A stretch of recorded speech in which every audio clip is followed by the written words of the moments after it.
सम्भाषणसन्देशसंस्कृतमासपत्रिकायां प्रकाशितानां बालकथानां ध्वनिप्रसारणम् इदं बालमोदिनी इति। सङ्कल्पमात्रेण किं? किञ्चन गुरुकुलम्।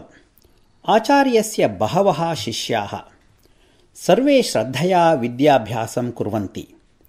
किन्तु पञ्चशेषु छात्रेषु प्रगतिः क्षीणा आसीत्।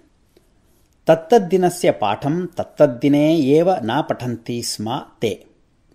बहुधा स्मारितं चेदपि तेषां व्यवहारे परिवर्तनं न दृष्टम्। तथापि गुरुः तान् न अतर्जयत्। सर्वैः सह इव तैः सह अपि मृदुतया एव व्यवहृतवान् सः। कदाचित् तैः पञ्चशैः सह नदीतीरे सञ्चरन् गुरुः एकं प्रश्नम् अपृच्छत्। अयि शिष्याः, अहम् एकं प्रश्नं पृच्छामि, विचिन्त्य उत्तरं वक्तव्यं भवद्भिः। कस्यचित् कासारस्य तीरे 3 मण्डूकाः उपविष्टाः आसन्। तेषु कश्चन सङ्कल्पं कृतवान् यत् मया जलं प्रति कूर्दनं करणीयम् इति। एवं तर्हि तीरे कति मण्डूकाः शिष्टाः स्युः? सर्वे शिष्याः क्षणं यावत् चिन्तने मग्नाः। ततः कश्चन अवदत्, तीरे 2 मण्डूकौ शिष्येते। गुरुः अवदत्, अयुक्तम् उत्तरम् एतत्। मम प्रश्नस्य आशयं पुनरपि पर्यालोच्य उत्तरम् उच्यताम्।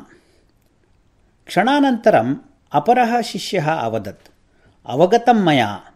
एकः यदि सङ्कल्पं कुर्यात् तर्हि अन्यौ अपि तम् अनुसरतः। अतः तीरे एकः अपि मण्डूकः न शिष्येत। एतत् श्रुत्वा अपि गुरुः निराकरणपूर्वकं शिरः चालितवान्। एकः मण्डूकः शिष्यते इति वक्तव्यं भवेत्। एकः सङ्कल्पं कृतवन्तम् अनुसृतवान् स्यात्, अपरः तत्रैव स्थितः स्यात्। किन्तु एवं कथनं युक्तियुक्तं तु न।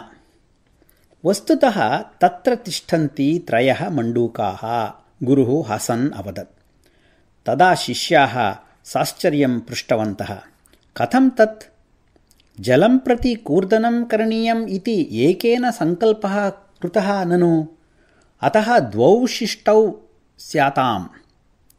एकः वा शिष्टः स्यात्, न कोऽपि वा शिष्टः स्यात्। 3 तत्र तीरे कथं भवितुम् अर्हन्ति?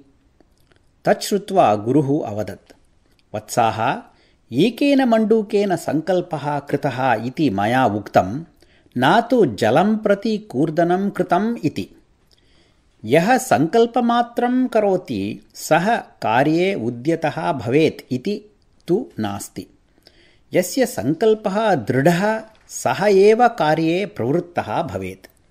सः एव प्रगतिं साधयितुम् अर्हेत् च। अध्ययनम् अपि एवमेव। तत्तद्दिनस्य पाठं तत्तद्दिने एव यः पठित्वा तस्य मननं कुर्यात् सः एव प्रगतिं साधयेत्।